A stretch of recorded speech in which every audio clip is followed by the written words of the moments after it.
Weet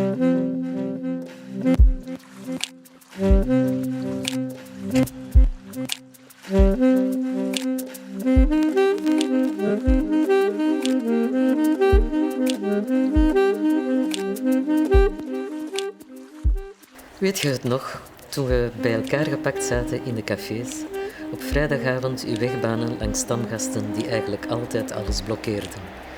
We missen het. 2020 was leeg op veel vlakken. Ook een van deze gezelligste cafés van de stad bleef leeg. Nog altijd. Oderingman, chez Martin, is gesloten. Hoe lang nog? Martin Peters heeft dan wel een klein café, maar ze verdedigt het met een groot hart. Dit is Brussel 2020, door de ogen van Martine Peters, uitbaatster van den Deringman. Hoe is het met u eigenlijk? Goed. Ik heb 1 slapeloze nacht per week, maar daarbuiten, ça va, eigenlijk ça va. Ja, ik ben blij dat ik het nog altijd van mij kan afzetten. Hoe doet je dat dan? Dat weet ik niet. Nee? Nee, ik vraag me dat elke avond opnieuw af. Ook zo van, wat heb ik nu gedaan vandaag? De dag is alweer voorbij en ik weet niet, lezen, gaan stappen zoals iedereen, telefoons beantwoorden. Maar ja, nee, het lukt. Ja. En ik ben daar heel blij mee, want ik hoor rondom mij toch heel veel mensen die het erg moeilijk krijgen. Klanten, vrienden.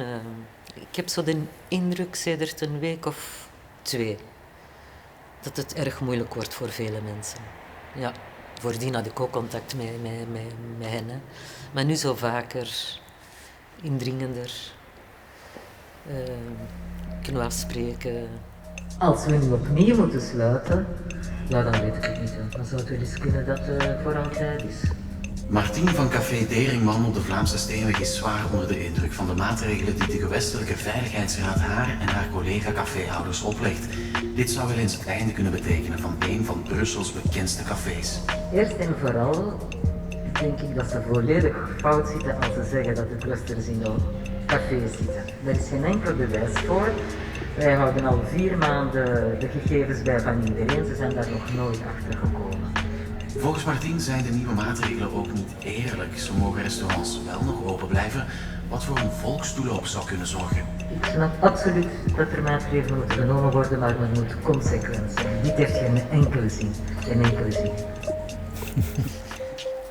Het kwam unfair over en ik vind dan nog altijd dat misschien niet het beste idee was om alleen daar de vinger op te leggen. Ik denk, dan zou ik hetzelfde zeggen, beter alles sluiten van in het begin. En dan zou er misschien sneller vanaf geweest zijn. Hè? Ik besef ook wel dat in een cafeetje zoals de Deringman, dat niet evident is om daar volgens de regels open te houden. Daarvoor is het ook te klein. Het cliënteel te enthousiast. Maar ik was heel kwaad toen, omdat wij echt als eerste geviseerd werden inderdaad. En er was totaal geen bewijs dat daar de fout lag.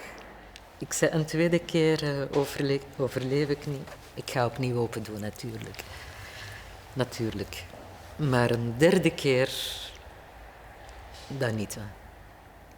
Bovendien, mijn huurovereenkomst loopt tot 2024. Ik denk niet dat de eigenaars gaan verlengen. Die willen mij al lang buiten, eigenlijk.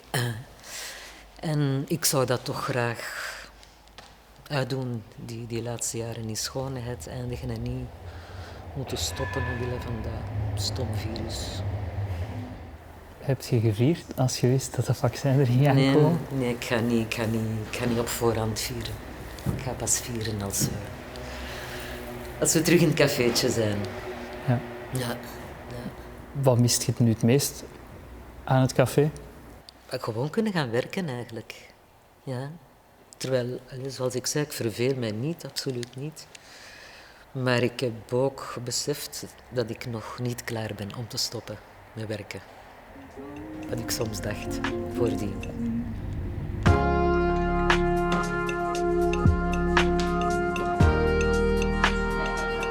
We zijn bijna aan het einde van 2020. Wat gaan we in dit enorme kutjaar achterlaten? Wat moet er voor jou hier blijven dat zeker niet meer mag terugkomen? Ja, dat is nogal evident, hè. Ja, het zal dat virus zijn, hè. Wat gaan we meenemen? Het besef dat we elkaar toch wel erg missen. Dat. Ja, en dat we elkaar veel gaan zien en heel blij gaan zijn dat we elkaar gaan zien. Ik vrees voor de feestelijkheden wanneer dat café terug open gaat. Dan gaan we heel erg goed in de hand moeten houden, vrees ik. Vrees ik. Maar bon. We gaan nog de laatste dagen voor Kerstmis, de donkerste dagen van het jaar, ga ik elke dag een paar uur in het cafeetje zitten. Tramwet open, dikke pullover. En dan ga ik tasjes verkopen met een foto van de Deringman. Dus ik ga zo elke namiddag een paar uur daar zitten. En dan kunnen de mensen ook kunnen we naar elkaar zwaaien, dag zeggen, vragen hoe dat is. Uw café is meer dan een café dan. Hè? Ja. Ja, het is een schoon café, altijd met hele goede barmensen gewerkt. Heel goede collega's, fijne mensen. Ja, dat is een groot deel daarvan. Hè. Dat maakt het café aan, dat maakt een Deringman. Absoluut. Fijne barploeg, trekt fijn cliënteel aan. Mensen komen graag werken omdat dat fijn cliënteel is en zo vice versa, alsmaar. Je moet dat voor altijd blijven doen, Martin. Zo lang mogelijk, ça va. Deal. Dat we snel een pins mogen drinken. Ja. Ja. Merci. Alsjeblieft.